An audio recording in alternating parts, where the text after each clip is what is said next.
2014 से पहले की मैं कई बार बताता हूं, क्योंकि मैं जब नारायणगढ़ से विधायक था, मेरे ध्यान में मेरे ख्याल से उसके बाद मनोहर लाल जी ने अपनी कैबिनेट में ले लिया मेरे को। मैं उनके साथ मंत्री के रूप में काम कर रहा था। मेरे हल्के का एक व्यक्ति यहाँ पंचकुला आया, मेरे ध्यान में है, तो मेरे को कहने लगा, मंत्री जी कहा आपसे बात करनी है। मैं व्यस्त रहता हूँ। मैंने कहा बताइए क्या बात है।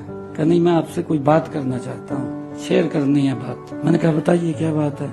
मेरे को उसने कहा, मंत्री जी कहा मैं पंचकुला कोई काम गया बस में, और बस में बैठ करके मैं जब पंचकुला यहाँ बस स्टैंड पे उतरा तो मेरे को दिक्कत हो गई। दिक्कत हुई, कहा मैं यहाँ सेक्टर 6 पंचकुला में डॉक्टर के पास आ गया। डॉक्टर के पास आया तो मैंने डॉक्टर को कहा कि मेरे को दिक्कत है। कहा, उसने चेक किया और चेक करके मेरे को कहने लगा, डॉक्टर भी आपको तो अभी एडमिट होना पड़ेगा। वो कहने लगा, जी मैंने तो घर भी नहीं बताया।